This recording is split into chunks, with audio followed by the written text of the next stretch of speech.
In the New South Wales regional town of Young, the new principal of an Islamic school, it's called the New Medina College, has posted a series of anti-Semitic posts to his public Facebook page.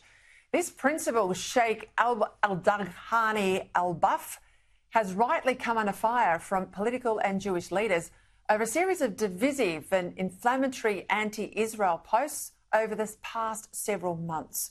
For more, I'm joined now by Shadow Minister for Education, Liberal Senator for Victoria, Sarah Henderson. Sarah, thank you for your time.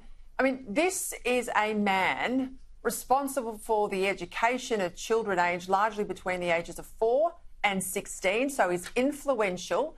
We also know that radicalisation is happening with younger and younger children. Surely more needs to be done, frankly. I don't think condemnation by itself is enough. Well, Peter, good evening. And this is a shocking example of hate and incitement in a school. Of course, the Coalition, we are very strong supporters of faith-based education, and there are many Islamic schools which are doing a brilliant job around this country. But this is a shocking example of a principal who should not be in the job as far as I'm concerned. I've called on the Education Minister, Jason Clare, to ensure that he is stood down while there is an investigation. And frankly, the police should also be involved in investigating this matter, because this is arguably inciting violence. School leaders must show the highest standards of integrity and respect for others.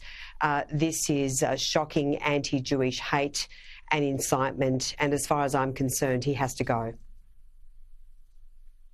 What's been the response of Jason Clare? Because I am very conscious that his seat of Blaxland has the highest Muslim vote in the country. Has he responded and backed in your call to stand this principal aside?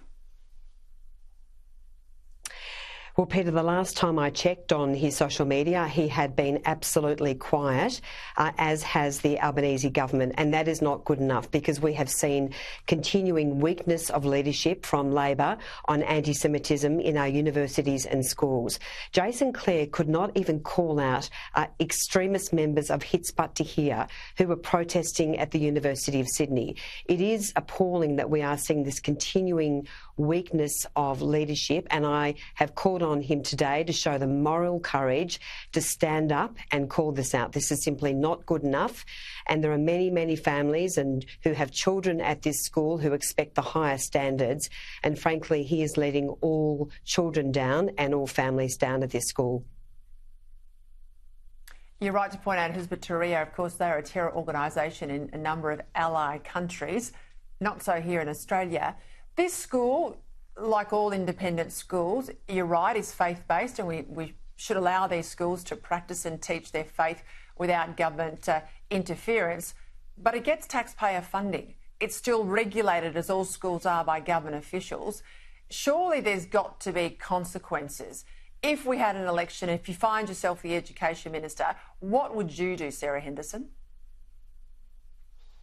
Well, Peter, there is a legal requirement by the Commonwealth and the states to fund all schools. So I don't subscribe to the view that the funding should be placed in peril, but I do subscribe to the view that when you have leaders of schools who are unfit to show leadership, who are divisive, who are spreading hate and incitement, there is no place for them in our education system. And as I say, I think what this principal has said is so serious that the police should investigate. As I mentioned before, I visited an Islamic school recently in Melbourne. They are really, really concerned about being socially cohesive, about making sure that students get all the right messages about our wonderful country. But this is an example of an educator who, frankly, does not deserve to be in the school system in this country. Sarah, we've seen a lot of the hate that's come out of mosques, particularly in Western Sydney. We've got this example of a school. I'm aware of other examples of Islamic schools. Do we need an audit of Islamic schools? A lot of them teach in language. Do we need an audit? Do we need to know what they're teaching kids?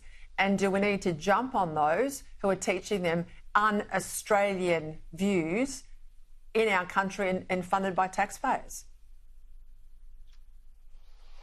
Well, my very first statement when I became the Shadow Education Minister was the classroom is for education and not indoctrination. And you've seen those very strong messages from Peter Dutton again a couple of days ago in Melbourne. We won't tolerate this. And frankly, parents have had a gutful of activism and indoctrination in the classroom.